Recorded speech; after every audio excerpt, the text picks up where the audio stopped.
Just before daybreak, Snuffy was getting ready for a very busy day. Most days the little Skyrider didn't mind a busy schedule, even with his annoying allergies. But today was different.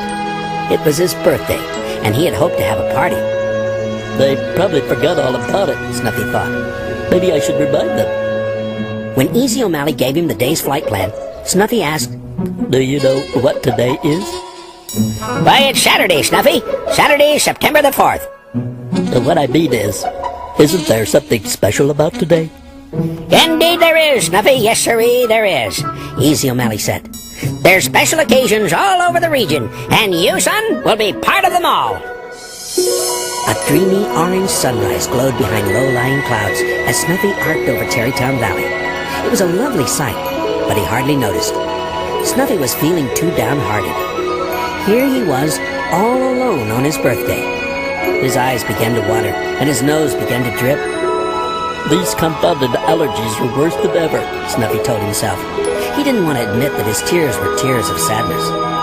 Alone in the stillness of the soft morning light, he sailed across the pale purple mountains and veered west. Snuffy's first assignment was at the pretty port town of Sandy Landing. He glided along the gently curving coastline until he spotted a majestic cruise ship docked at the pier. Snuffy went right to work. In the bright blue sky above the ship, he wrote in big white letters, Bon Voyage, which means, have a pleasant trip. Snuffy heard the people cheering, and that made him feel good. Dipping low over the boat, he could see the happy passengers looking up at him. He gave them a broad smile, tipped his wing, and then sped away. From Sandy Landing on the west coast, Snuffy headed north to Carson Falls. It didn't take him long to spot the birthday party at City Park.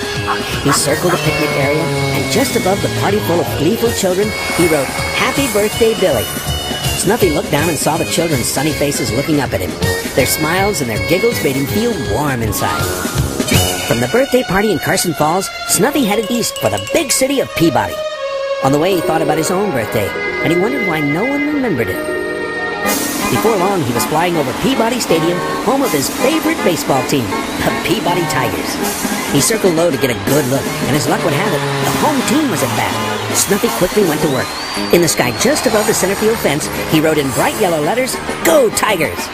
The moment he finished, there was a loud, ringing crack of the bat, followed by a deafening roar. Snuffy looked down and was amazed to see the baseball whizzing up toward him. Speeding by within inches of his nose, the ball sailed out of the stadium for a colossal home run. Snuffy was delighted that he brought his team good luck, and as he dipped low for a final pass over the ballpark, he thought he heard the crowd chanting his name. Although his official duties were done and the hour was getting late, Snuffy decided to make one more call. Whenever he had time, he made a special run to the Children's Hospital in Ridgeway. As was his custom, Snuffy circled the hospital several times, beeping his horn to announce his arrival. As soon as he saw the children's eager little faces pressed against the windows, he raced up into the sky and wrote, Get well soon. Love, Snuffy. Then he framed the whole message with a big red heart. Snuffy could see the children smiling, and their smiles melted his heart. By the time Snuffy left Ridgeway, it was already dusk. As he cruised homeward through the vast twilight, he thought about everything that had happened. He thought about the happiness he had brought to so many people, especially the little children in the hospital. He thought about the way they smiled at him and the unforgettable sparkle in their eyes. He realized that their happiness had made him happy, and he felt good inside. It's fun to do nice things for people, Snuffy thought. You know, this hasn't been such a bad birthday after all. Thousands of twinkling stars danced in the night sky as Snuffy neared Tarrytown Airport.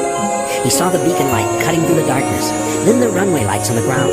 As he landed and taxied toward the hangar, the airport seemed strangely deserted.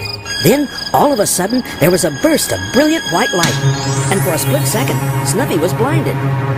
When his eyes adjusted, he saw a bank of floodlights shining on a huge banner draped across the front of the hangar, and on it, written in giant letters, were the words, Happy Birthday, Snuffy. Out of nowhere, all the other planes rushed out to greet him, and every one of them was wearing a snazzy party hat. Surprise! They all yelled at once, and confetti rained down from the control tower until all of them were covered in tiny paper specks of orange and green and yellow and pink. Snuffy smiled from wing to wing.